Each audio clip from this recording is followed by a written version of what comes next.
All right, after a 30-minute off-air pre-show that we should have been recording, now we're going to start. Now we're back. Now we're back. We started with some Bills, Chiefs, Washington Redskins talk, and then we moved into once again seating and ducking and sitting and everything. But it was a great weekend of wrestling. It was a great Uh, long weekend with the Thursday and Friday duels. It was great to just have action nonstop Thursday to Sunday. yeah, I said last week when we did our weekend recap show that on Monday, I wasn't sure what was coming up. I'm not sure what's coming up this week either. It's Wrestling kind wise, of a dud weekend I because of mean, it's Thanksgiving. Thanksgiving, Yeah. so I don't know, but yeah, it was a long, great weekend. Uh, Starting on Thursday and with Missouri and Illinois, and ending basically with Penn State Wrestle-offs at Black Knight Open. Black Knight Invitational, Scott Green Invitational, which I wasn't even invited. Well, you can't call it the Yes. right thing. I mean, Mm-hmm. Mm-hmm. so where do you want to start? You want to start with Thursday's action, kind of go chronologically, or what do you think? Um, yeah, let's go chronologically. Missouri at Illinois. I told you it was going to be a great duel, and I told you this is the thing. Illinois is really, really good, um, and they had wins. I don't have the box score pulled up here. You got the box score? Yep, I got it. It was a really neat venue. It was a really neat venue. I like, in addition to being a pretty cool weekend, you had matches in cool venues like at Illinois and at Virginia Tech. I love when Virginia Tech wrestles in that theater kind of I looking just place. put the box score in the show notes. Okay, Gage Walker over Sealan Riley at 125. So Missouri gets on the board with a major. Gage Walker has looked great this year. I know Noah Yes. Certain's in his fifth year, and he's always been a really steady performer, and he's going to be the guy. But Gage Walker, true freshman, he's showing some really good signs. Lucas Bird majored Cade Moore, and Lucas Bird looked great. Mm-hmm. Cade Moore is a guy that had really good signs last year. Hasn't been quite the same early, but 17-4 for Lucas Bird. That's a great sign. Josh Edmond over Danny Pacino. That's a great win for Edmond. Pacino's been wrestling really well. Um, Cannon Webster is a dude, as I told you, Yep. on my fantasy team as well.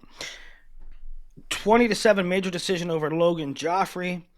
Not that it's a great surprise, but 20-7 over a veteran like Joffrey. Um, what'd you think of the head mush? Did you see the head mush? Yeah. On one side, I'm like, okay, it's a little aggressive. On the other hand, I'm like, it's wrestling. Like, Yeah, I think Missouri. People don't realize Missouri and Illinois that's a chippy rivalry in wrestling, and I think Webster's first real big dual meet, and it was at home, and he wanted to put up some points. I think he got a little over assertive, um, and probably over the line a little bit. But Cannon Webster's not a bad dude. I saw some bad comments like, "Dude, just shut up." He probably regrets it. He probably went was a little overboard, but you know, whatever. Uh, Jason Krazer over James Conway. That was a crazy match, flipping, flopping back and forth all over the place. Um, I really this was one that was a little bit disappointing. Braden Scholes and Cam Steed. Steed got hurt. I really wanted to see that play out. So Illinois got 6 there from Scholes picking up a 4 default, but I wanted to see that match play out. Keegan O'Toole beat Danny Bronigal by major. Edmund Ruth beat Logan Cole. Aiden Sinclair with a big win, 16-10 he looked over awesome. Zach Bronigal. And remember, Bronigal just went 2-1, something like that, with Stephen Little at the All Star. Mm-hmm. So Really great sign from Aiden Sinclair, who's at 97 and is really an 84 pounder. At least that was the plan coming into the season. Luke Luffman beats Nitzel 4-3. 23-14 for Illinois. Great sign. Great sign. I told you last year Illinois was going to be one of the most improved teams, and they certainly look to be that. Virginia Tech over Rutgers. We'll move to Friday. Yep. 26-11. Wrestling's so funny. Eddie Mantreska beat Aiden Smith. There's no Dean Peterson. Dean Peterson Injured. got dinged up. Got his bell rung last week. So Eddie Ventresca beats Aiden Smith, true freshman. And then at 33, it was so funny because we expected McGonigal, right? Shawver McGonigal was supposed to be one of the better matches of the weekend, one of the top matches of the week. And Virginia Tech sent somebody out named David Medina. They were calling him, and on the broadcast, they were calling him Frankie Medina. And I went like this. What? Who? What? That's not a real human. And I first checked WrestleStat. That's not a real human. He ain't on the roster. Okay. Then I checked Virginia Tech's website. He ain't on the roster. I'm like, this is fake. This guy's a hologram. I guess he transferred in. You know, he did a little digging, and he wrestled at King University prior. But leave it to wrestling. I mean, people competing that aren't on rosters. Sam Latona over Joey Olivieri 4-1. Good hard fought win, but then Latona lost at Keystone a couple days later. Henson back looking good. He won. Hippolito over Harrer. That was a fun match. It was again Andrew Barbosa at 65 for Rutgers, but Mac Church won that. Mac Church looking really solid up at 165. You know, he's a pretty high profile recruit.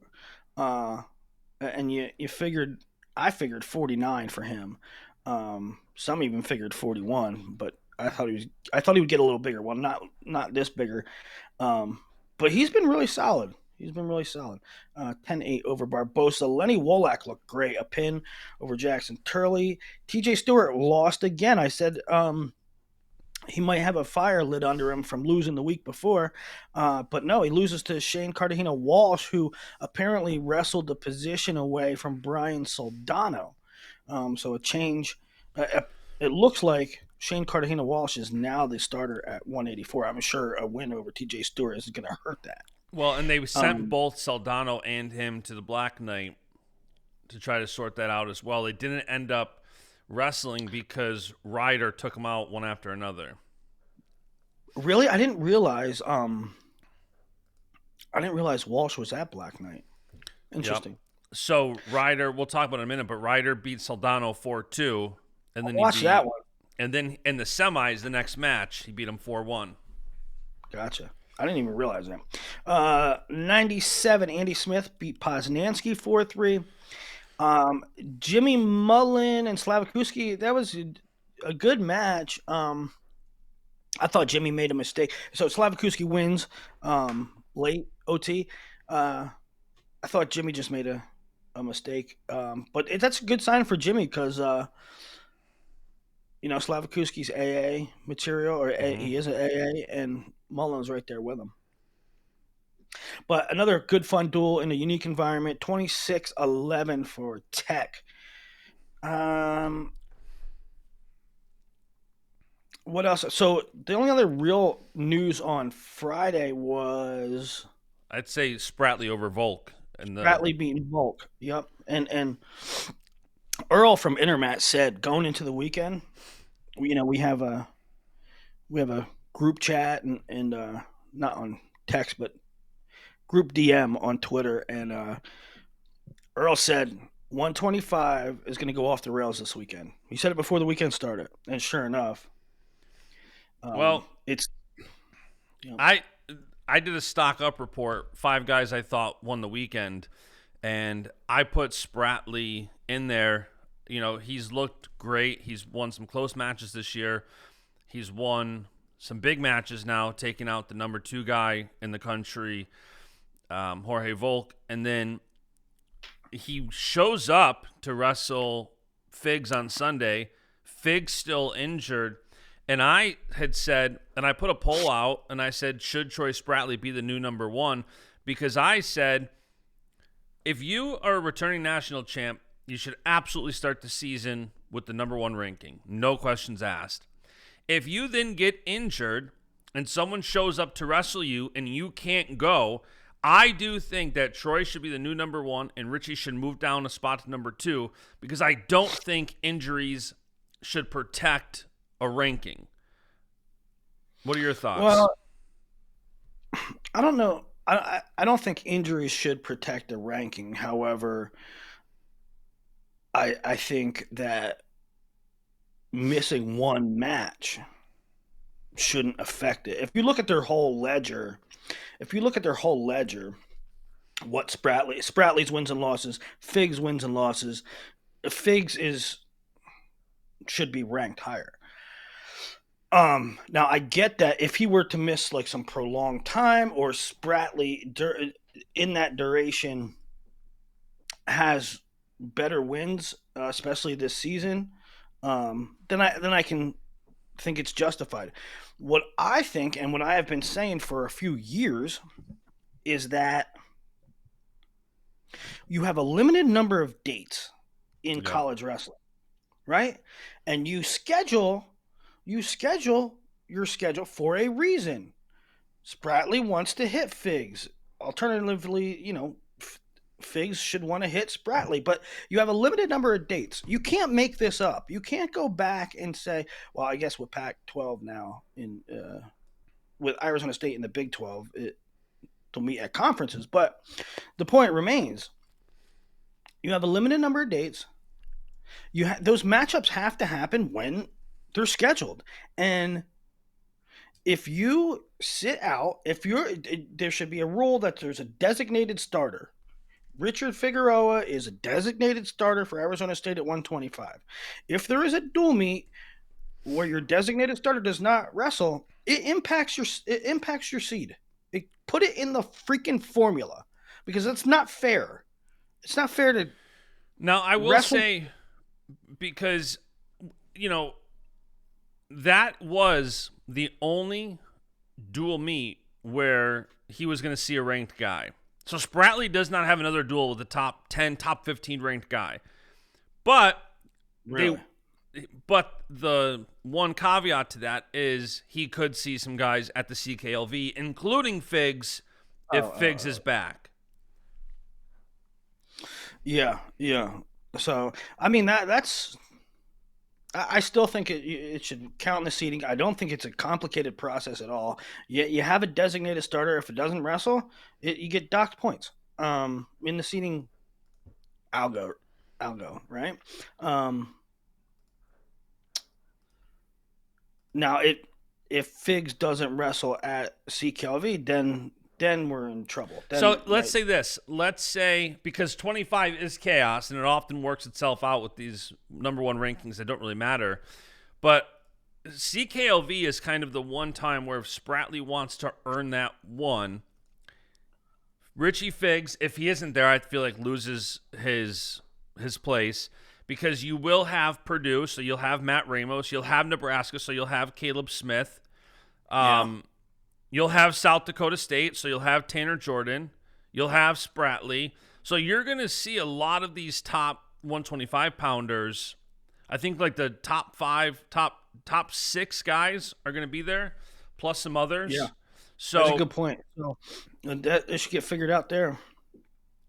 And if Richie is not back by CKLV, and something like Spratley goes undefeated and takes out Caleb Smith, Matt Ramos, Tanner Jordan, etc., I think then it's stronger. Like I don't really care one way or another. It was more, I put a poll out and say, what do you guys think? Should Spratley be the new number 1? It doesn't really matter. It's November, but it's one of those things where it makes you think. 125 has always been my favorite weight. It probably always will be. But we're in this era. It's a prolonged era where,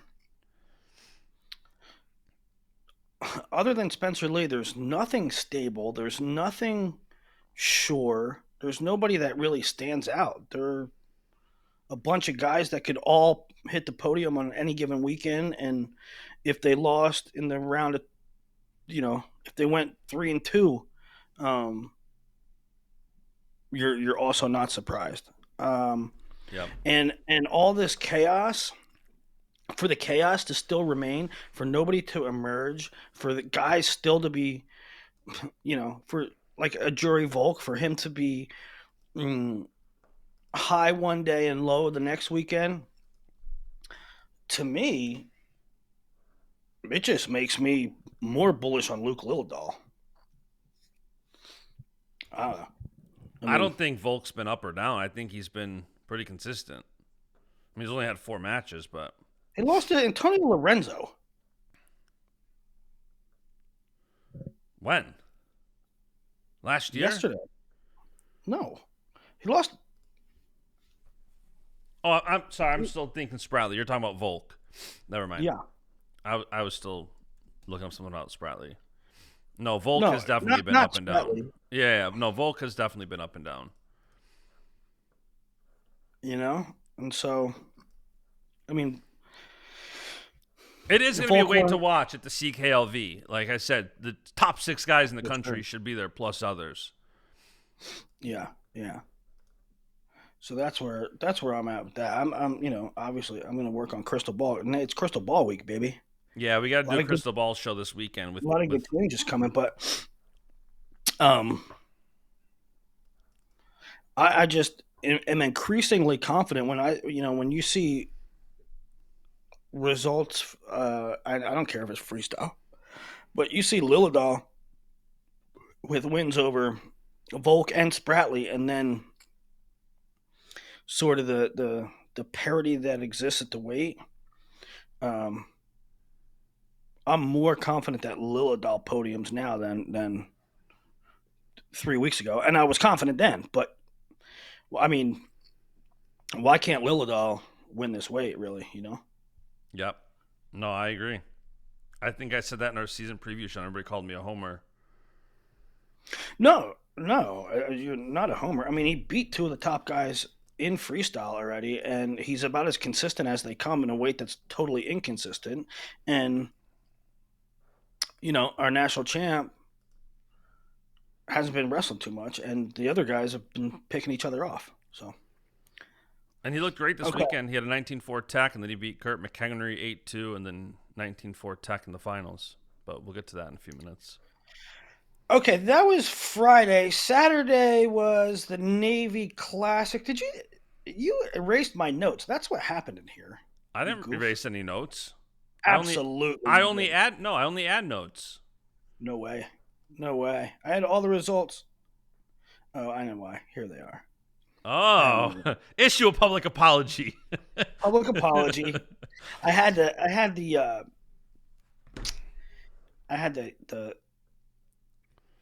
Navy Classic results under the Keystone Classic results. Caleb Smith beat Maximo Renteria 4-3 in the finals. Angelo Rini, good to see him back. Columbia transfer, now wrestling for Indiana, beat Kurt Phipps in the finals. Brock Hardy over Coderhant at 41. Billy Meisner of Kent State over Citadel's Carson Desrosier at 149. No. Um, Nebraska had 33 out. They had Van D out, and they had Ridge out. 57. Antrell Taylor beat Ethan Styles in OT, and Ethan Styles was at Nebraska for a year, and then portaled and went to Oregon State, and he's looked pretty damn good early on, and then takes Antrell to OT, and I really like Ethan Styles. He might be a guy, I don't know this year, but he's a freshman, so keep an eye on him. Chris Minto Bubba Wilson were in the finals. Danny Wask had himself a weekend, and I don't know particularly the results, but a week or two ago, didn't Danny Wask have like a really bad outing? Well, whatever he did this week, he totally redeemed himself. Beat Garrett Thompson and Lenny Pinto to win the title at 74 at Navy. 84 was Silas Allred won. Trent Munoz won at 97. Jacob Bullock over Harley Andrews at 285. That was the Navy Classic.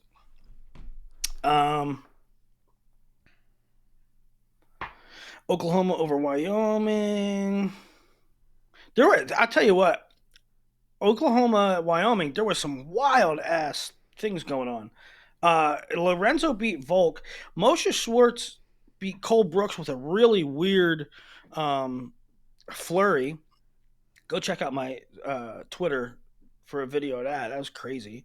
Willie McDougald roared back overtime and beat Gabe Willishell, who Willishell beat Carter Young the night before. Piccolo had a buzzer beater. It was a pretty fun duel.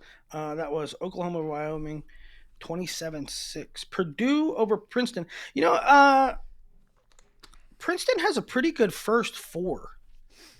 They go Ethan Rivera, Danny Jones, Eli Rivera, and Ty Whalen. It's a pretty good first four. And one of them is not Mark Anthony McGowan, which is You said Jones. I think you meant Norris.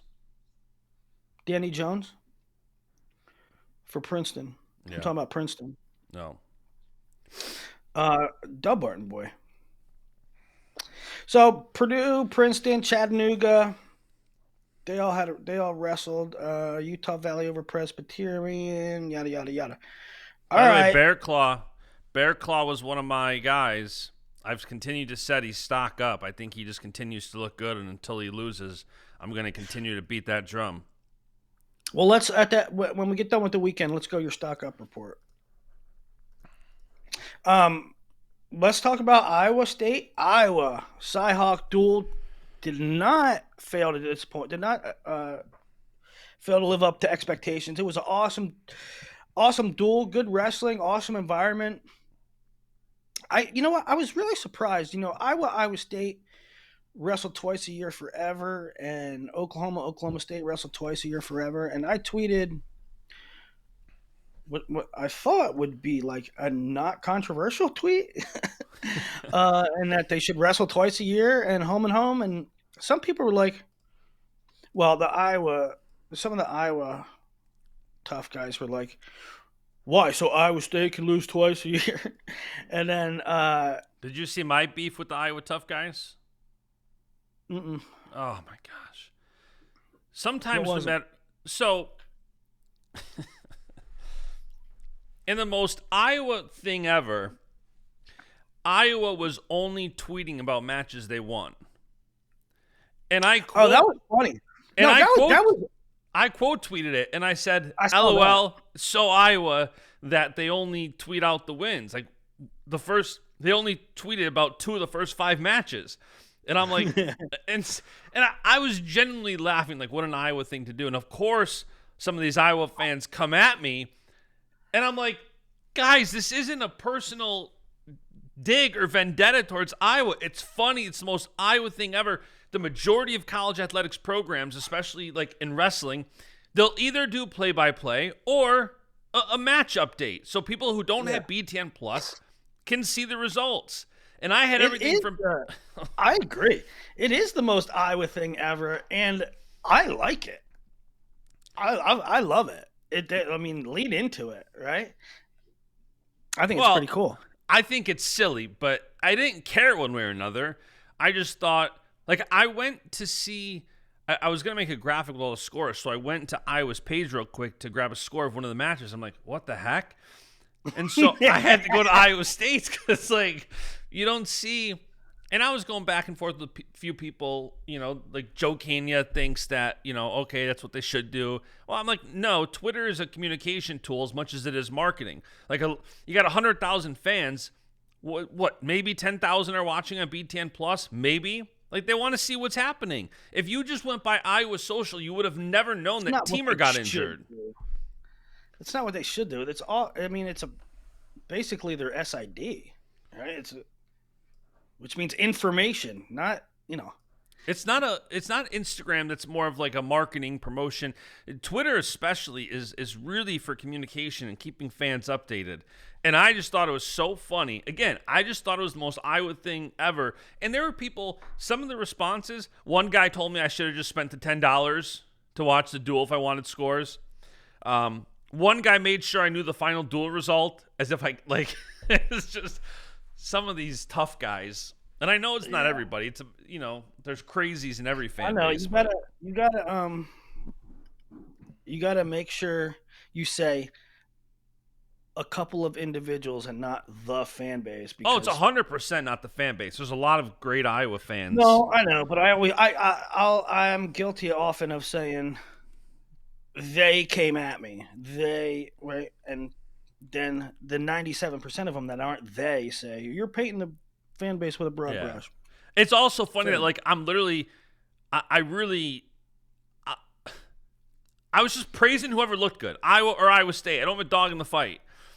And so, like, I was saying good things about guys like Kennedy. I was saying good things about Iowa State guys. It's like, guys, I'm just. All right. So first of all, um, well, I think the refs were surprising in the first three bouts. Um, and we were a little surprised at 125 in the preview show. I said it could be anybody. It could be for Yep. Iowa State. It could be Perryman. It could be Mesa. It could be this guy. It could be that guy, Tarakina. And it is, in fact, Mesa that comes out and he beats Peterson 5-1. I thought Peterson threatened a couple times. I thought he looked fine. I didn't think he looked as aggressive as he typically is. 5-1 win for Mesa. Uh, and to me, some weird stall calls on Mesa. I think Mesa got called twice for stalling. And the second one was ridiculous. I am the biggest. If you listen to me for the last whatever years, they never call stalling on top when you're riding to just ride. They never call it, and this guy did. But you know, one, I thought it was very prematurely, and two, they just don't call it that way anymore. The second stall call was super quick. And then they did the same, I think, to Redding in the 141-pound match. Um, so, what was your takeaways from 125? Anything in particular? It was a 5-1 match. No Nothing too offensive point. crazy. Yeah, it wasn't kind of a dud match to start an exciting duel. But then it got exciting right away with 33 because I thought Drake looked incredible. 33 Drake Ayala, 11-7 over Frost. It was a fun match where each guy scored. Uh, Drake is deadly. Like, and I don't know, um, anybody is susceptible to that over collar shrug.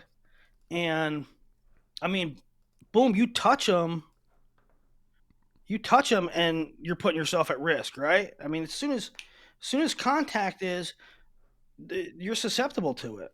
Uh, Yeah, and I thought he did a good job again getting to his offense. I brought up in the preview show that, he scored 26, 10 and 14 points. And again, he puts up double digits with 11 points. So, there's a couple people who I saw say he may be undersized for 33.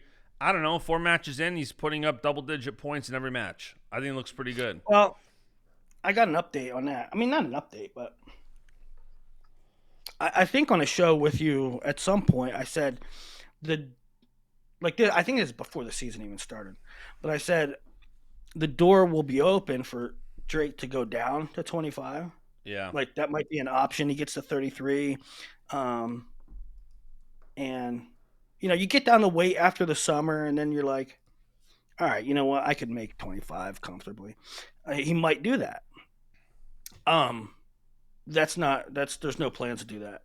So he's gonna be settled in at 33. for the most likely. But yeah, good win for Drake over an All American at 33. Yep. 141 Zach Redding over Ryder Block. I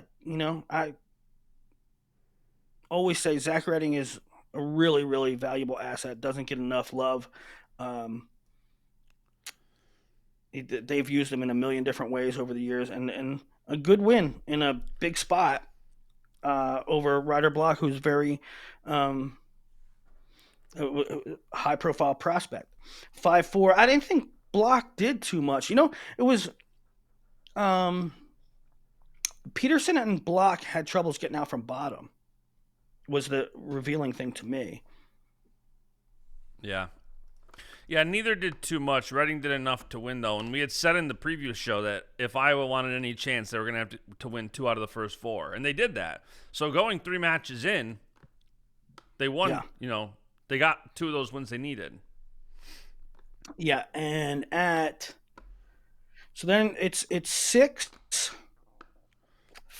going to 49. And at Shemendia, I was really surprised because I wasn't surprised in that Etchemendia could go. I thought he could win the match, but I was surprised that Parko didn't do much. He didn't have a whole lot of opportunities. Etchemendia got to a body lock, takedown, and that was basically the match outside of penalty points. Etchemendia got called for a cutback. He got called for locked hands. Well, and that was the difference. Yeah, I mean that was the difference in the match, really, because it was 3-3. To me, that was all that happened. Well, it was 3-2. Parko escaped. It was 3-3, and then they hit Etchemendia with locked hands, and Parko went up 4-3 and held on and won. Held on to the score. Yeah, that's what I mean. It's not much happened. There was a takedown, and there was a bunch of penalty points, and so I'm not surprised that Parko won. I'm not surprised that Etchemendia was in a position to win. I'm surprised that Parko didn't really come close to scoring. Yeah. Now some bad news at 157. It made the duel sort of interesting, but bad luck for Iowa. Panero Johnson cost me the bet for the duel. I saw the points sway. I liked Iowa State plus the points. I saw Iowa swing to -12. And I said, you know what? Line opened up at 14-15. All right, I'll take Iowa -12 at home. And then this basically cost that. Yeah, so Teamer, what looks to be very clearly to me a hamstring issue. Yep. And he couldn't continue. He tried to continue, and he just couldn't. And so the first he thing couldn't even get on top. I'm like, what are you doing? He literally couldn't get on top. He had to cut him to continue the match. I'm like, why is he even trying this right now? He literally could not get on top, so he had to cut him, and then he lasted like 10 seconds. So, yeah, when it happened, I was like, he's done. And then he tried, and I'm like, this ain't gonna work. You can't, not with a hamstring. So for the duel, right, it gave Iowa State 12 going into halftime, going in the turn, but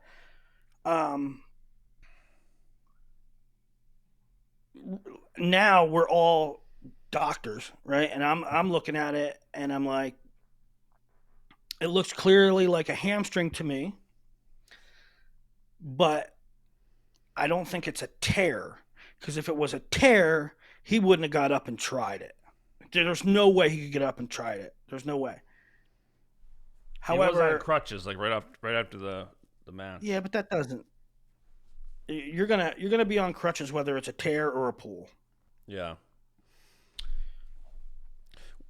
Depending on how long he's out, it's going to be interesting if he ends up redshirting. Right, that's sort of what I'm getting at. And if it's a tear, he doesn't try to go back out and wrestle, I don't think. So that's my theory and pretty much my hope that it's not a tear.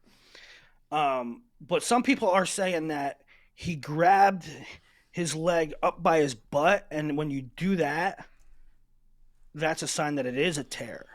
So I don't know, but who just came back from a hamstring? Adam Thielen came back from a hamstring in like 7 weeks, right? Um, I don't know. I'm just hoping Teamer comes back. It's a senior year, man. I hope he comes back, and I hope he comes back in enough time that he can get his lungs up. Everything can be up to speed before conferences. Um, but yeah, tough break for Ja'Cory.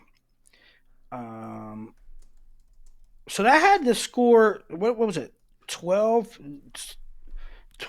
12 12 6. 6, 12 Yep. 6 at the break. You're like, wow, but you knew that I was loaded in the back half.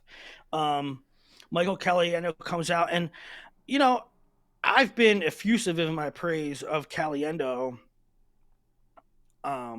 He just wrestles. I don't know, really well.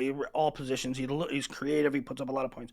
But I gotta say, Uten was sort of eye opening. He's weird. He's funky. He's a pain in the butt. He threatens from a lot of positions. He's a little frustrating because he looks does some stupid stuff. Like he's a real weird guy to figure out. And I mean, Uten didn't win the match, but 12-7 with Caliendo, who destroys most humans. I thought it was pretty decent effort by Uten. Yeah, same. Caliendo just continues to find ways to win matches, even when he's not Mm-hmm. wrestling his best. Mm-hmm. And okay, so then surprises. PK goes out for Nelson. Okay, mildly surprised. Give PK a shot. Or not a shot, but like get PK in the lineup because he hasn't wrestled a match yet. Um, and he just destroys Aiden Riggins 19-4. High output. Um, He looked great start to finish. I think he got the tech in Start to like the finish. final seconds. He just looked like a Uh huh. dog. And then the real surprise, so mildly surprised at 74, the real surprise was Angelo Ferrari. Now, like, the duel's still kind of like in the balance, right? It's a The hundred duel, percent. the duel's still in the balance, and they're going to roll out. They're going to roll the dice. To me, this was rolling the dice. Now, I say to me, this was rolling the dice because I don't know what Angelo Ferrari is. Really, like, and I'll frame it like this: you could take the bluest of blue chippers. There's this weird thing that happens, but you can take the bluest of blue chippers, and when they go from high school to college, they can be that thing or they can not be that thing. There's a weird window in there where they are ready or not, where they have adapted or not, where they've grown or not, where the difference between college and high school. And I don't, to me, Angelo was unproven. We see him wrestling 1 point matches against high school guys, right? So to me, he's sort of an unknown.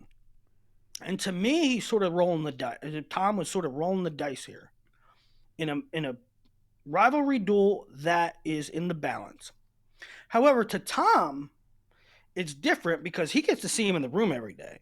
He knows if it's rolling the dice. He knows if Angelo is ready to beat Evan Bachman. And he was ready to beat Evan We Bachman. He looked also great. don't know Gabe Arnold if he was banged up, if he was sick, if something that he just couldn't go. So Sure. Gabe Arnold's one of those guys where he reminds me of Carter. Like Carter wants to wrestle everywhere possible, and if he doesn't wrestle, it's usually because there's an injury, a sickness, a something, a rest. It's not just wrestle this guy over that guy. And to not see Gabe Arnold, my first thought, just gut, was, I hope Arnold's okay. I hope if he's, is he banged up? It didn't really seem like, hey, let's give this one to Angelo and see where he's at. It's a big duel. Arnold seems like he's the guy. So my first thought was to wonder, is Arnold okay? Was he sick? So I think I agree with what you're saying. I also think there could just also been something going on with Gabe, that made That is sense true. to put Angelo out there. That's true too. But either way, I thought Ferrari passed with flying colors. He was active. He was offensive. The strength to be at 184 was there. Angelo's been in a sort of a weird case where um,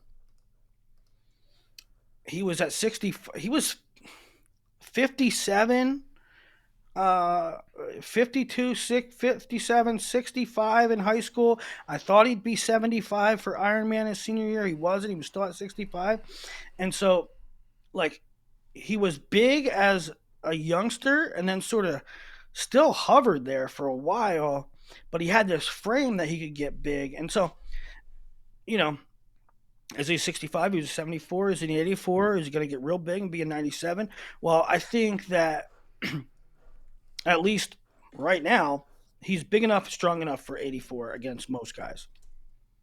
Yeah, and he looked great. The weight didn't look like it was a challenge to go up to 84 at all. Stephen Buchanan majors Christian Carroll 10-0. Another great performance by Buchanan.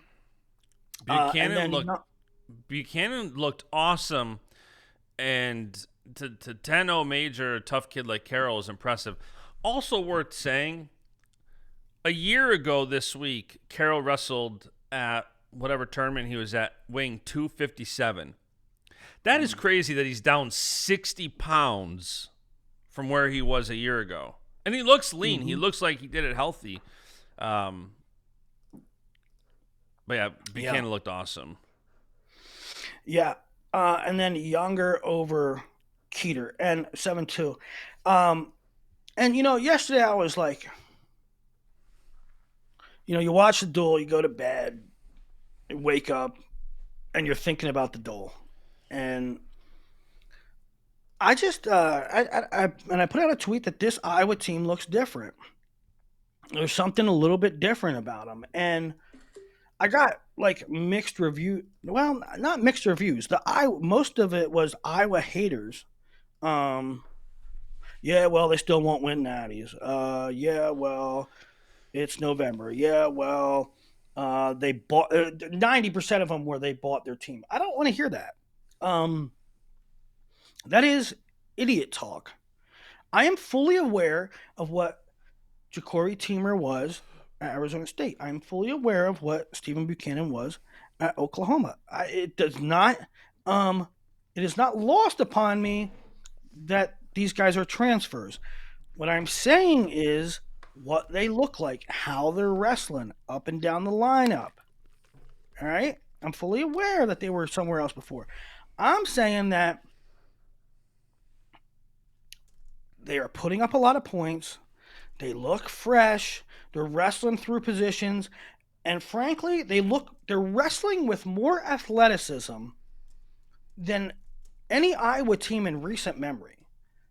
I do not remember an Iowa team recently wrestling through positions, figuring stuff out, freelancing, sort of being creative, um, pulling the trigger, wrestling like with less fear.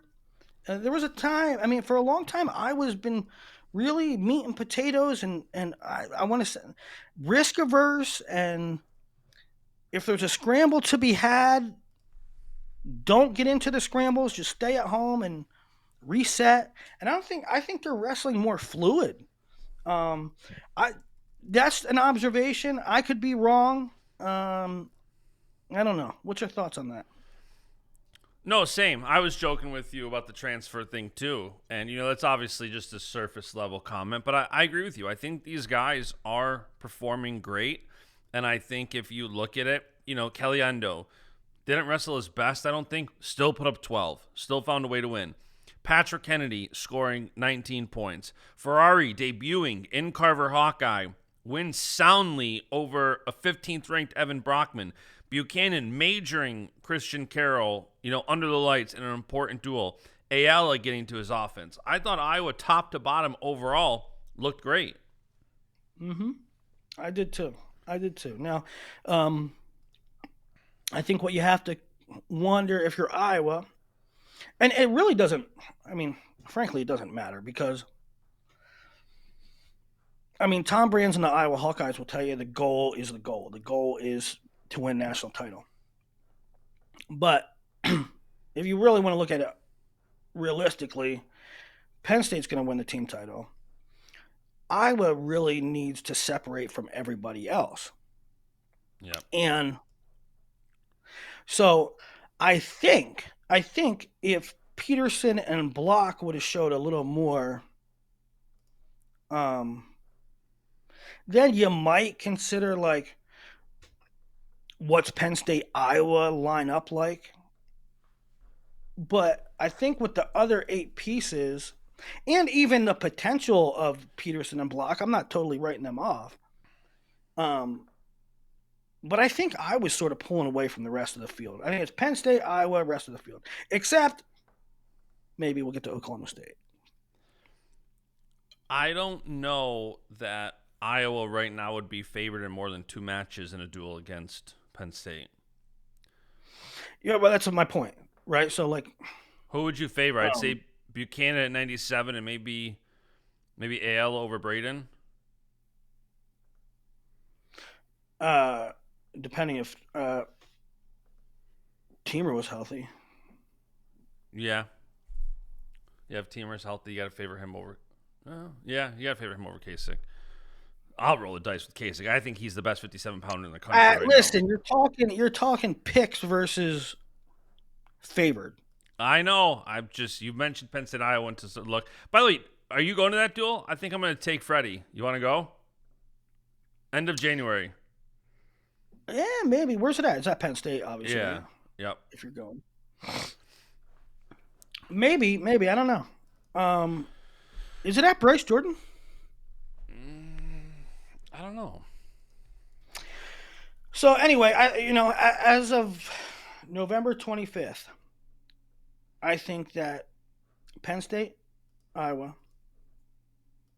everybody else, maybe Oklahoma State, maybe somebody else, but I really like the way I was wrestling, and I wanted to address my "this Iowa team is a bit different" tweet. Utah Valley at NC State. Do NC, Iowa and Oklahoma State duel this year? That duel, man, that yeah, would it's be a fire, and neck and neck duel. they do, and I'm pretty sure it's at Carver. Let me check. They definitely do. It's the last match of the year. What a fire! What a fire duel. Let's see. WrestleStat has Yeah, it. WrestleStat has it 17-16 Oklahoma State.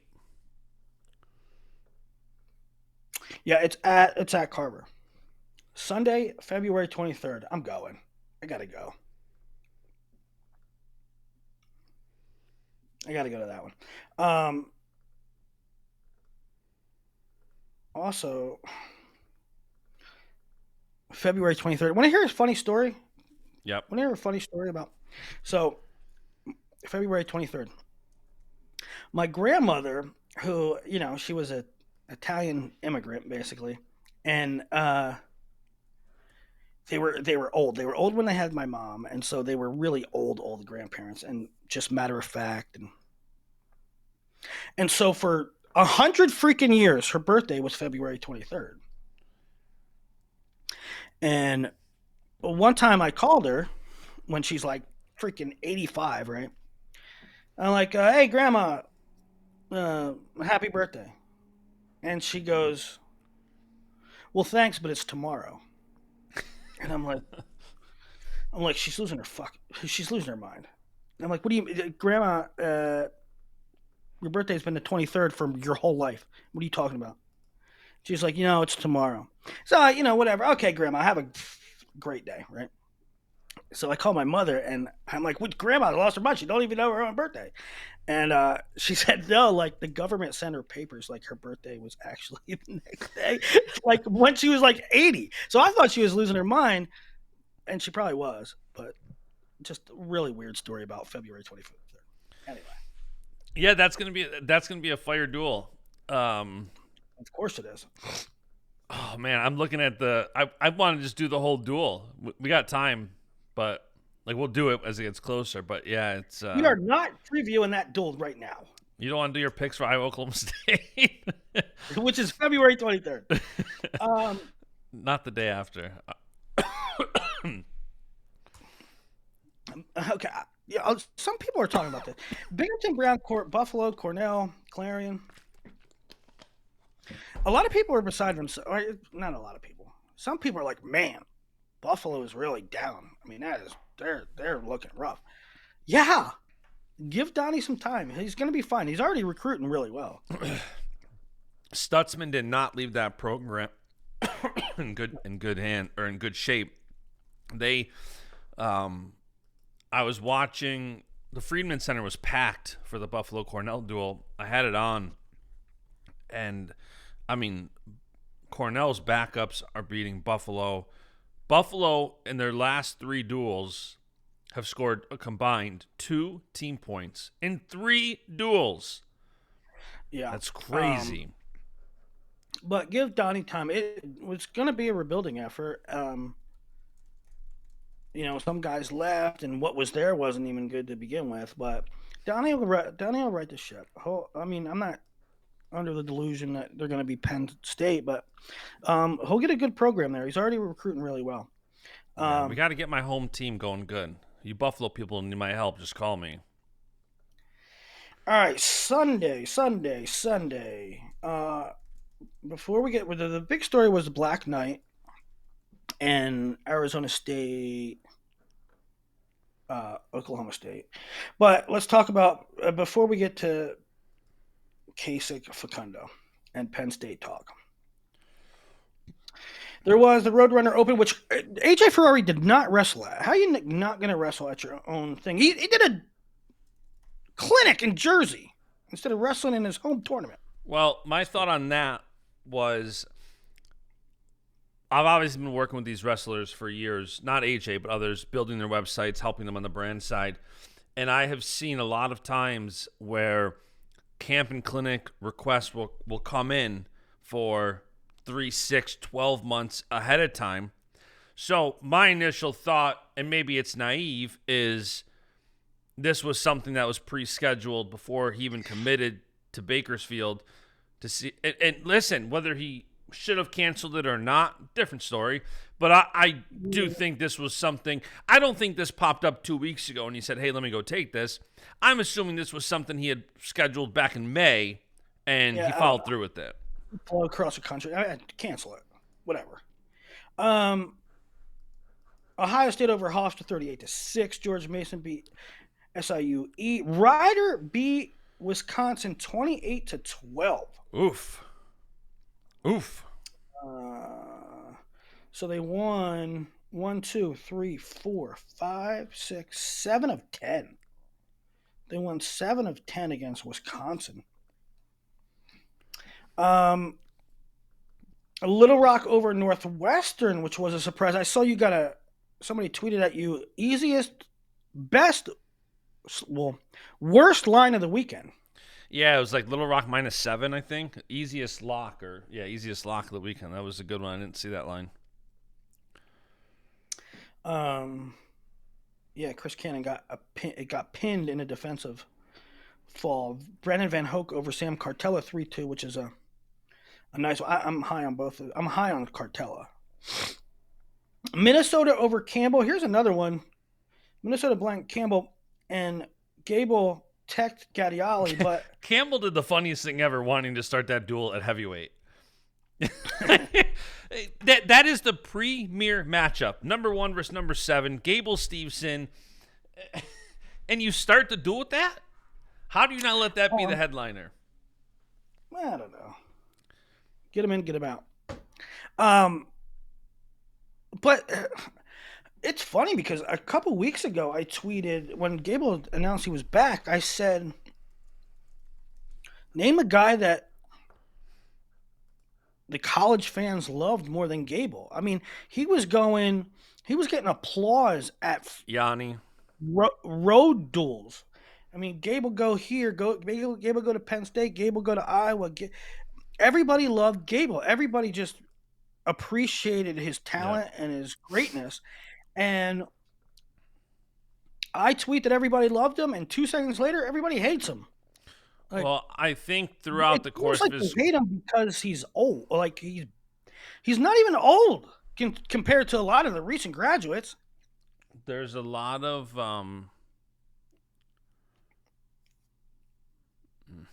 there's a lot of angry old men yelling at the clouds. There's also, I think that, if you leave wrestling, I think wrestling sometimes turns their back on you. And when you Yeah, leave and try, everybody wanted him so bad to do Olympics. And you leave, you go to yeah, WWE, you go to the Buffalo Bills, you go do this. And I think at that point, he was probably the most popular wrestler. Um, he still is from an engagement and audience standpoint, but likability, I think when he left, he kind of left some of that. And I think yeah. there is still, when I tweet out and put out graphics and Gable updates, it's very mixed reviews, but there is still a lot of Gable fans out there. A lot of Yeah, people just appreciating his talent. I think you're right. I think a lot of people sort of feel betrayed that he didn't stick with wrestling, and particularly the Olympics. Um, so maybe that's what it is. Pittsburgh over Lehigh, 21-12. That's always a good duel. Um, Northern Iowa by the narrowest of margins, 16-15 over SDSU. Tanner Jordan beat Goldhofer. Corey Land was a starter at 33, beat Cardinal. Happel beat Tag. Keckeisen 8-3 over Berge. Glazier 4-3 over Volker. The big ones there. Oklahoma State beat Arizona State, as we mentioned at the top. Troy Spratley did not wrestle Richie Figs. Richie Figs injured a week ago. There was also no Claybove, Cale Hughes, Tech, Carter Dybert, PA boy. I had Taking, Oklahoma State minus 27.5 for this duel. you got beat by the hook? What got me in my planning of this duel and thinking to take 27.5, and I took that when they knew that Richie was, I took the bet 20 minutes before when they announced Richie wasn't competing. What got me was Cam Amin losing. That was just 27.5. I mean, results are results, but 27.5 is a bad line. it was a 27-point duel. It's a bad line, though. If I would Amin have taken went, you would have taken plus the points. Yeah. You would have won by Yeah. literally half a point. Oh, you took Arizona State? No, I took Oklahoma State minus Oh, 27.5. that's bad. That's a bad line. You can't say it's a bad line when you lose by half a point. I If would have Cam, won by half. if Cam Amin, who's favored to win at 65, wins, I win easy. I guess, but I you don't can't. disagree. It's a You're bad counting line. you're counting on a pin at 25, a tech at 33. You're talking about a major at 57. You're counting on that by Cutter Sheets. You're counting on a major by Cutter Sheets at 57, and he's a 49-pounder. I lost by half a point. I'm not saying it's I don't disagree. It's a bad line, but it did end up being spot on. 27.5 point line in a 27-point duel. Spratley, Pin, Hughes, Tech, Jameson 5-1 over Izagari. That was a good win for him. Vasquez beat Carter Young 9-7. Sort of the big two of the bigger ones. Vasquez over Carter Young. Necro Ruiz in OT against Cam Amin. And Hendrickson putting a lot of points up on Colton Schultz. Were the big ones. Amin continues to wrestle these really dicey 1-point overtime, not a whole lot of action matches. And he wasn't entirely like that until last year, and now it's sort of carried over this year. Yep. A lot of different pieces for Okie State. T. Travis a little banged up. Cutter Sheets wrestled well. all weekend. Hamidi looks great. I mean, I know it's Chance McClain and whoever, but he looks really good. And Serbert looks really good. Serbert looks really good. Yep, he does. Uh, and so one of the things that remain to be seen is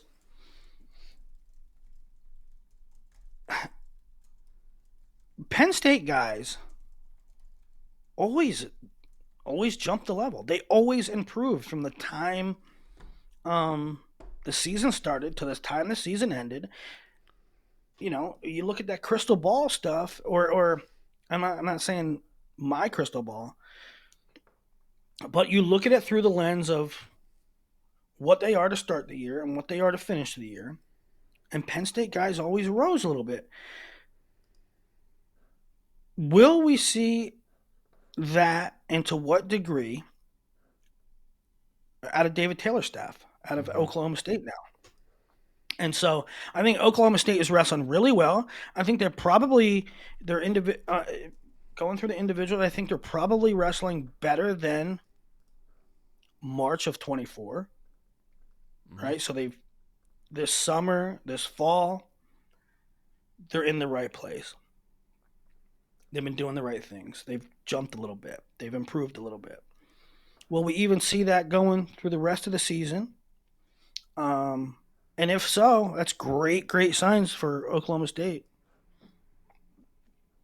And another thing too is, and this goes back to what I said about Iowa State should wrestle twice a year.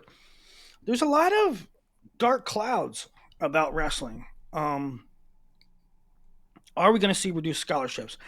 With the revenue sharing, are we going to see drop programs? But Iowa State's a clear moneymaker. It engages the country. It has good viewership on broadcast. It has a lot of fans, whether it's in Hilton or in Carver. We've seen 5,000 people at Utah Valley. We've seen 5,000 people at Corvallis. It's supposedly Oklahoma State's debut was supposedly the highest attended home opener in forever in Stillwater. So while there are these things, it's like, oh man, wrestling could have some problems. There's also good signs with attendance and things like that. Yeah. No, I agree. All right. Last thing of the weekend. Black Knight Invitational. A lot of Penn State guys, multiple Penn State guys at each weight. Lillidaw beats McHenry. I think it was 8-2, and then beats Charlie Farmer in the finals. 57, 49, Van Ness looks fantastic. 57, Kasich beat Facundo, and so the stories are 57 and 97, really, and I came away with the same opinion on both guys. I think it was more interesting. Sometimes you can look at the score and say, okay, it is what it is. But I think the way in which the matches were wrestled, Kasich was a one takedown match with Facundo, but I just like the way Kasich wrestled the entire time. He wrestled like Van Ness. He looked like Van Ness. He was attacking, stalking, cutting off the mat, threatening. And so it might have only been a 1-point match, but I came away thinking Kasich's probably the better option. Yeah. I mean, the one takedown match. A couple things. One is, I think teammates always wrestle teammates a little closer than it probably is. There's a lot of familiarity. There's a lot of knowing each other. There's a lot of respect. So I don't always think that a close score is indicator. Now, I will say, well, at 57, I agree with you. Case looked great. I mean, he scored, he won 19-4, 19-3, 18-5. Put up 19, 18 in 3 straight matches. And then he beats Facundo. And I will say that it looks like these guys coming up in weight are doing better than guys coming down. You saw Kasich going up to 57, and then, anytime a guy cuts a lot of weight and moves down, like Facundo did, you start obviously asking, is the cut a lot? Is the cut a lot? But Kasich looked as healthy at 57 as he can be. He looked aggressive. And even though it was a 5-2 match, I agree with you. I think it was very clear that Kasich is the guy at 57. Yeah, I think he's going to put himself in. Kasich looks like the guy that can put himself in position to score more often than Facundo can and give himself a shot to win matches. Yeah. In a weight that's sort of really up for grabs, right? Mm-hmm. And Facundo's fantastic. I love him. He's one of my all-time favorites. I loved him in high school. But what his thing continues to be is he has a hard time getting to legs. And all like he also has a hard time once he gets to legs finishing. I think he focuses so much on getting to legs that when he does get to a leg, he's often out of position and it's hard to finish. And so, I don't know, that continues to be a thing for him. Now, Penn State fans might not like this comment, so we can just Penn State fans don't listen for a minute. Do you think Facundo enters portal possibilities? That is easy to suggest. It's easy to I'm only speculate. asking, by the way, because I see that's largely the feedback after. You see a lot of comments and tweets, so I'm just asking you your opinion. Yeah, I mean, that's largely anytime a really talented difference maker. Facundo would be a difference maker at a lot of programs. He's AA material. If Facundo was a starter at Penn State, or if he transferred, was a starter at somewhere else, and he took 7th or 8th in the country, I don't think anybody would be surprised. He's a difference maker. Especially as you see Bear Claw going 9-0 at 66% bonus. You know what I mean? Like, it's easy to see that and think, okay, Facundo, same thing. However, it's up to the kid. I'm not going to say he should transfer. I'm not going to say he will transfer. It's is he happy? Is he happy? If you're not happy in your environment, if you're just simply not happy not starting, then you look around, then you go somewhere else. But if he's like, listen, I love it here, I just can't be the guy, I'm gonna keep working to try to be the guy. Patrick Kennedy said as much. A couple weeks ago, he said,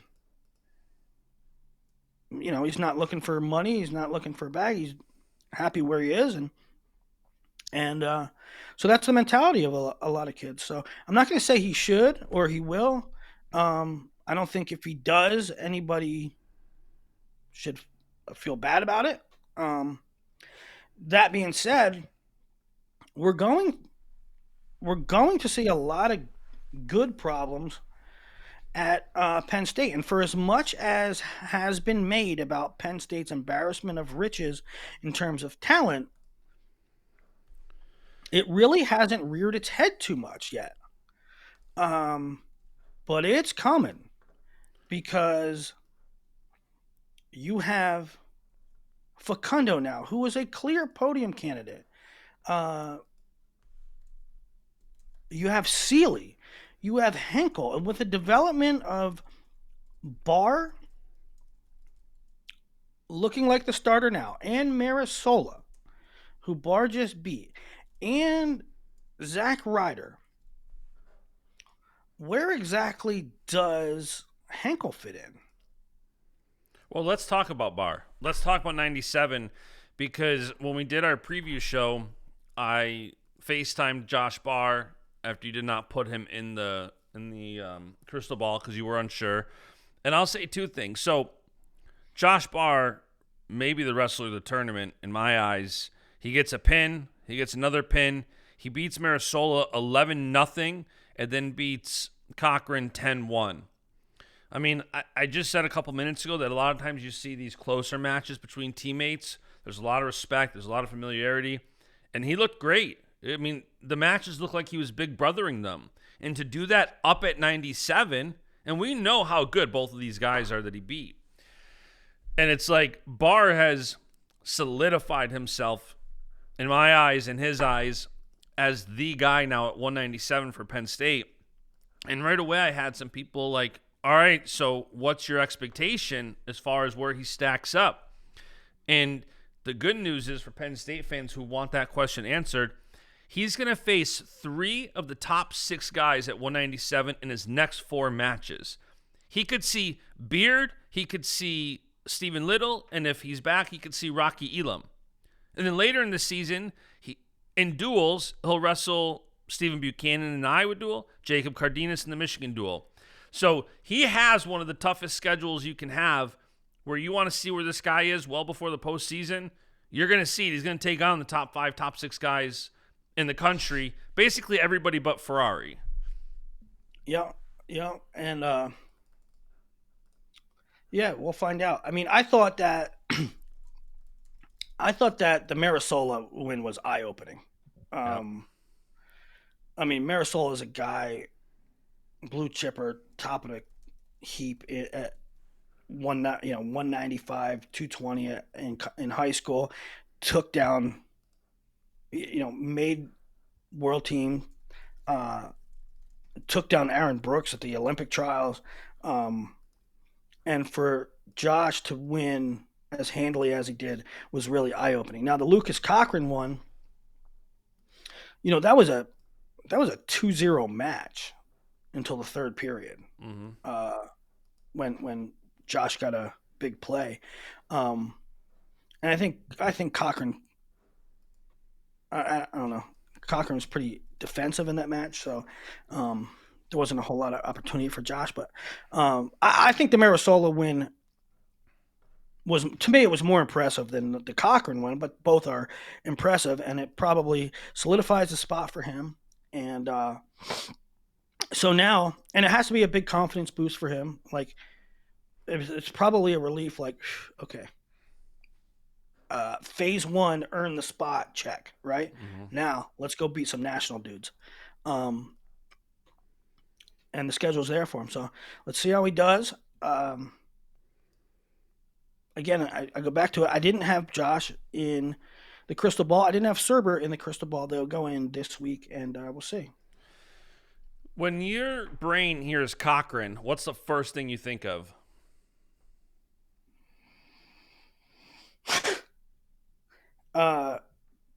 In terms of what? I don't know. I mean, just general. When I think of Lucas Cochran, I think he beat Josh. I didn't say Lucas. I just said when you hear Cochran. I don't know. You know what I hear? What? If it doesn't fit, you must acquit. Johnny. So Penn State seems to be set, although we'll see. Yeah, and there was some questions about why didn't the other guys compete. We did not see, there was like another 3 weight classes where we did not see the Penn State guys go at it in the finals. And a couple schools of thoughts. One is, I do not think they are lineup battles. I do not think that, number one, not from a yes, I think Carter beats Zach Ryder, but I also don't think a guy coming back for his 5th year like Carter or Kirkfleet is going to have a challenge like that. That's one school of thought. Another is, I assume that Cal leaves it up to the guys, especially at some of these weights. If Carter and Zach both want to go and wrestle, go for it. If they don't, I don't think they do. I don't think it's a thing of the Penn State coaching staff telling them who's wrestling in the finals and who's not. I think, it's probably, listen, this is a lineup battle. You want the spot, go get it. And I also think if there's a thing like Zach or whatever, Matt Lee, I don't think it's the Penn State coaching staff kind of making those calls. I think it's largely left up to the wrestlers. I don't know. I don't know. I mean, Kale is very that staff's very I don't know. I don't know if they tell him what to do or not, but I would imagine they tell him. I would imagine they tell him. I would think if Ryder really wanted to wrestle Carter and Carter was cool with it, they would just wrestle, even if Well, it's not for why the can't, spot. they can just do that. They can just do that in practice. No, agreed. No, I agree. But I mean, do you think it's no coincidence that Barr wrestled those two guys and A Facundo hundred wrestled Casey, percent. 100%. and all the ones that aren't roster battles didn't? It's Correct. not that's not coincidence. That's they No, were I agree told with to that. wrestle and not wrestle. And it was like last night. The game's like 37-20, and Saquon Barkley's still in there. Like, get him out of the game. What do you stop? All right, I want to see Zack Ryder wrestle Carter, but I don't want to see Carter Get hurt sprain or his ankle. Yeah, yep. All right, I'll do my stock down report. yeah. Stock up, stock down. Who's So and you published this on you posted this on Twitter? I posted my stock up report on Twitter and Rokfin. Um, 5 guys who I thought won the weekend. Number 1, Troy Spratley. Beat Volk, got the tech. I think he's has a case to be the new number 1 at the weight. I think he went to toe it up against 2 of the best in the weight, and I think he delivered this weekend. And I'm very excited. He's one of my top guys to watch the Cliff Keen. I have him last. This is last crystal ball. I have him at 5. I had Volk at 4. So maybe Spratley up 1 or 2 spots, depending on what I do with Figs. Um, I don't know. I mean, I don't know if I would say stock up. Trending in the right direction, like holding ground. Yeah. I think if he's 5 in your crystal ball after this weekend, he would go up to 2 or 3 for me. I'm not putting him ahead of Ramos, and I'm not putting him ahead of Lilladall. That ain't happening. What do you got, Lilladall? 3. Yeah, I'd probably have Lilladall. I'd probably go, maybe I'd go 2, 3, 4. Lilladall. I don't know. I'd have to think about it. I'm not a crystal ball guy. But yeah, I think Spratley stock up. I think Tyler Kasich stock up. Beats Facundo. And with Teamer and Shapiro both currently injured, there is a case to be made that he could be the number 157 pounder in the country. Now, that's not crystal ball per se, because I hear whisperings that Shapiro's battling concussions and may just medical redshirt the year. We have no clue what just happened with Teamer. If those 2 guys are out and Kasich's wrestling this way, I mean, I'm all in on stock up Kasich. You can't medical redshirt. He can't medical. You can't? He's an Ivy. They don't even have red Oh, shirts. that's right. Yep. So, yeah, he either wrestles or loses a year. You know, it's interesting with the Penn State fans. When Crystal Ball came out, they were miffed about a couple things, and I understand it's called Crystal Ball, and it's like, Willie, you have the latitude. You have the latitude to do what you think. That's the point of the crystal ball. The point of the crystal ball is you don't have to be based on results. You can do whatever you want. You can do whatever you think, and you have all this data that says that Penn State guys rise. Penn State guys overperform. Why are you doubting Josh Barr? Why are you lowballing Kasich? Why are you hedging? You has Starachi over under Keckeisen, and that's true. But I do have the latitude to do that, and there is all that data. But sometimes I want to see it before it happens, and I know that Kasich was good at 41. Was good at 49. Penn State guys always rise. He's up at 57. I just wanted to see it, and now I sort of see it, and he looks really great. He does. Next on my stock up report, Josh Barr. Again, we just talked about it. Dominant weekend, solidified himself as the guy at PSU at 97. And I think I still need but Barr is one I still need to see. I still need to see him against. I love the Marisol win. I love the Cochran win, and I love Josh Barr, but I need to see him. Well, we're gonna see it soon. I think I'd Yeah, pencil him in at 7 or 8 in the AA spot. yeah, yeah. I mean, it's a really good, really senior laden weight. Um, with Beard, with Buchanan, with Ferrari's not a senior, but you get my point. Mm-hmm. Um, and Josh is a pup, right? And so, Yep. um, Cardenas, these are all super seniors. Uh, so Josh is going to be a force for a long time. But the question is where he is right now.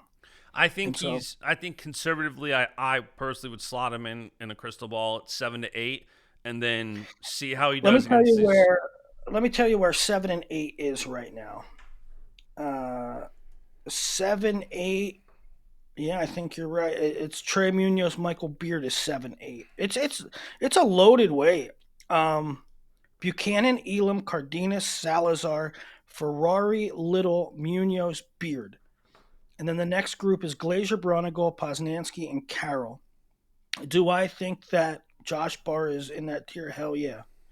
Um, look, Buchanan, super senior, Elam, super senior, Cardenas, senior, Salazar, senior, Ferrari, old, Munoz, senior, Beard, senior. 7 of the 8 guys at 197 are Mm-hmm. gone. I mean, you're talking about plus Glazier plus Bronigal. So 9 of the top 10 graduate. Yeah. Barr and I'm not saying it can't be his year. I'm not saying the future isn't now for him. But next year, Barr's top 3 guy, easy. Yeah. 100%. Next up, I had Patrick Kennedy. I mean, that 19.4 tech was impressive, and we don't know is the spot Nelson brand? Is it Kennedy's? I mean, I don't think Kennedy's going to stand idly by, so I think Patrick No, Kennedy nor stock should he. up. Nor should he. I love Patrick Kennedy, man. He's he's always been one of my favorites, and I really like the composition of Iowa, like the characters on their team. Um, Obviously, I love Drake. PK has always been one of my favorites. Gabe's always been one of my favorites. Ben. Um, I think they got a really good group. I like Rachi too. I think he's a good egg. Um, and I don't know. I'm a I have hated on Iowa for a while, and I have not liked their trajectory, and I've not liked some of the things they've done, and I kind of like what's going on right now. I kind of like what's going on right now. I agree with you. And then another Iowa guy, my stock up, Stephen Buchanan. Like you said, where he was at Wyoming and Oklahoma, but to come in and continue the dominant, and I would say turn it up a notch. I mean, a 10-0 against Christian Carroll is a very impressive win. I think Stephen Buchanan, again, I understand the logic with Ferrari being the number one guy at some weights or at some sources because he is a returning national champ. Buchanan would probably, for me, slot up to the 1 spot. Who did it? Yeah, yeah. Um, who did Munoz lose to? Munoz lost to somebody. I'm drawing a blank. Hang on, I'll look it up. God, I cannot believe I can't think of who this is, but he lost to somebody this weekend, right? He lost to Buchanan and then lost to Serber. Serber. Yep. I think stock up Serber. I mean, he's moving well. Um, I've talked about Zach Redding being a Swiss Army knife, but Serber has taken a lot for that team. Um, I loved him in high school. He was hard worker, class act, do anything, for the team. I thought he was at 84, 97. They needed a heavyweight for a while. They put a bunch of weight on him. He competed really hard, really admirably, won a Bedlam duel for him for sure. Moved him back down to 97. Last year he was sort of walking wounded. And this year he's beaten, um, Munoz, and he looks great. And then I did Five Guys from the weekend. I added 2 bonus stocks. Bear Claw, because he just continues to roll 9-0 with 6 bonus wins. And Angelo Ferrari, debuting in Carver Hawkeye with an 8-2 win over a top 15, top 20 guy. I think both Angelo's those guys. stuck up for me. I made my case for it earlier in that you never know what blue chippers are. As much as you think you know what they are, and they does it transition. I mean, true freshmen, especially at the upper weights. I mean, a true freshman comes in at 25, 33. Sure, that's not exceedingly rare, but it is rare when you come in as a 65, 74, 84, and you look that good. Right. Already. So stock up. Yeah, I would agree. Stock up for Angelo. How about stock down? Do you have the stones to say stock down? Or No, I wanted to. I just don't feel like dealing with the coaches. You know how it is. Like I love this sport, but sometimes just some of these coaches and some of these people are so soft, and it's not meant to be a negative thing. But anytime anything can be perceived as negative, it's like, oh, well, you don't understand. He was sick, or oh, this, or why you bad mouthing the program. It's such a headache. It's not worth it. But you can give me some stock down, guys. I didn't think of it until you mentioned it in the pre-show. Stock down.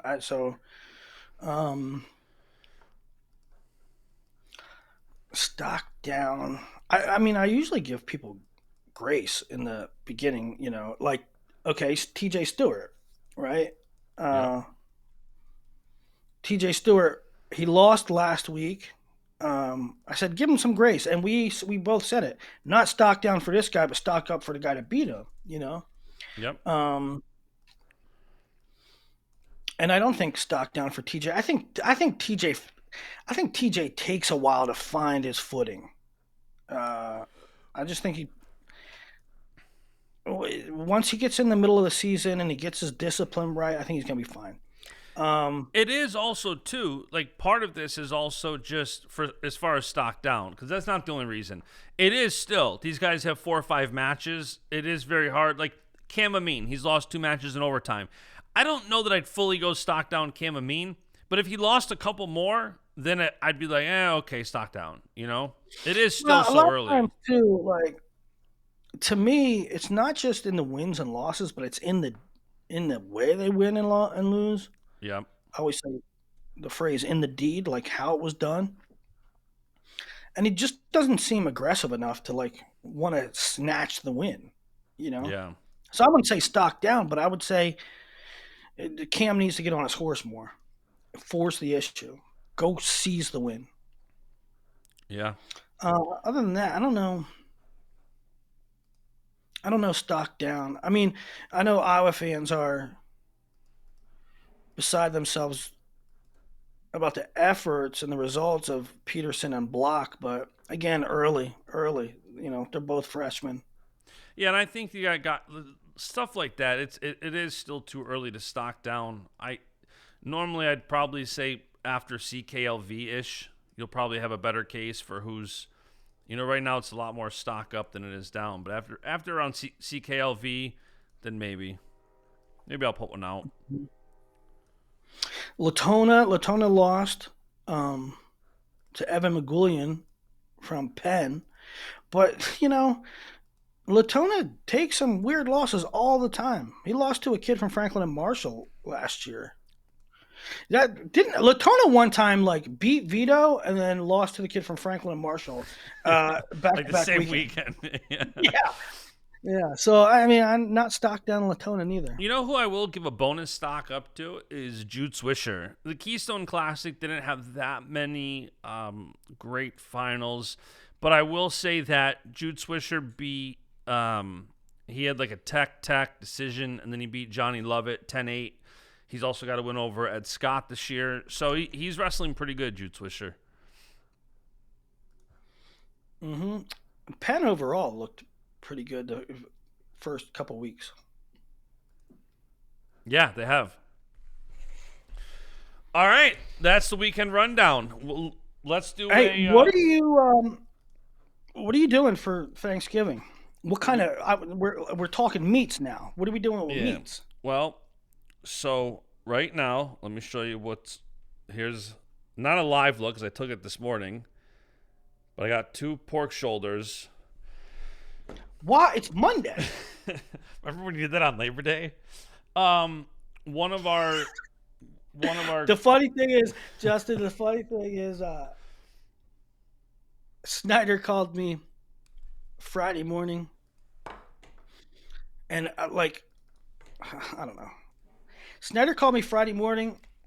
It was like 8 o'clock in the morning, and he's like, "Yeah, we're talking." He's like, what do you got going on today?" Because they were actually leaving. It was Friday morning. They were leaving to go to Navy Classic. He goes, "What are you doing today?" I said, "Gonna watch Ohio State, Indiana here in an hour." And he's like, "Oh yeah, an hour." Yeah, an hour. He's like, "It's Friday, Willie." I was like, "Oh shit, the wrong day."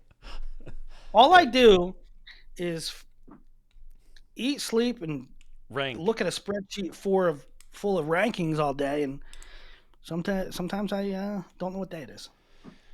One of my wife's friends, actually young, sad, has cancer, and so she's got a meal train going, so we're gonna do some cooking for her. So we're doing some pulled pork and mac and cheese, and then I said, you know what, we might as well do one for us. That sounds good. So we're doing that today, doing some barbecue. I think I'm going to ditch the turkey this year. I am too. I think we're gonna do a tenderloin roast, nice beef tenderloin roast, and then maybe I'll do something else too, like a brisket, like a second beef. But I'm done with turkey. I I'm out here in Idaho, and when I moved out here, um, things were fast and whatever. Anyway, I live in an apartment complex, so I don't have a grill, I don't have a smoker, but I'm done with the turkey. You know what I'm doing? I'm doing 2 ducks. I'm doing duck. Interesting. I've never cooked duck. I need to give it a shot. Oh, it's good, dude. It's good. Way underrated. There's a I'm, reason. There's a I'm, reason it's big in Europe because it's freaking good. hey, you want to hear a funny note, and then I'm going to let you go because I know you got to watch Hmm. the Menendez brothers live stream here in a few minutes. Facebook.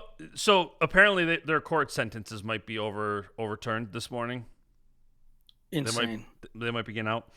Did you see? I mean, we're gonna get political, but Jussie Smollett's thing was overturned. What are Was we it doing? really? Oh, It's overturned. Chicago's the worst. So Worst. you can't make this up. I got a notice from Facebook today on my Baschamania page. We removed your photo. Now, Baschamania, all I pretty much do is share out news and updates. That's it. It's what's going on in wrestling page. We removed your photo. Why this happened? The photo may use misleading links or content to trick people to visit or stay on a website. Can you take any guess as to what piece of content they removed? This photo Sure. This photo may be using misleading links or content to trick people to visit or stay on a website. No idea. My graphic from August 16th that John Stutzman is in at Bloomsburg. And I linked to the press release that they put out. What? What? I have no clue why 90 plus days later they say my Stutzman head coach update is fake news. Yeah, I don't know. Talk about a head scratcher. Big government overreach. Yeah. They're like, you can request a review. I'm like, okay, can you tell me why this is spam? I linked to a university's press release. Let's see. Let me see something before we go, because there probably won't be a. There probably won't be another show this week, right? Well, Unless we're we going to do just Crystal Ball. Oh, you'll do crystal. Okay, we'll do a crystal ball show. Okay, so but this week in wrestling, Greensboro at North Carolina, Illinois at North Carolina. Ooh, that's good. That's today. What? There's a duel on a Monday? I guess Thanksgiving Yeah, week. a good one. North Carolina and Illinois. Tomorrow, Missouri and Northern Iowa. That's on UFC Fight Pass. And then December 1st, Lockhaven Open. Oh, and Minnesota, South Dakota State. There's a couple things. There's some good stuff. No, there's a couple things we can touch on some of it. I definitely think we do Crystal Ball update show this week, and then Yeah. next week is in lieu of a weekend recap. Next week we will do a Cliff Keen Holy Grail preview show. You better bring all the golden nuggets for that. I'm going to bring all the nugs. All the nugs. All right, that's today's show. Like, subscribe. You guys rock. See ya.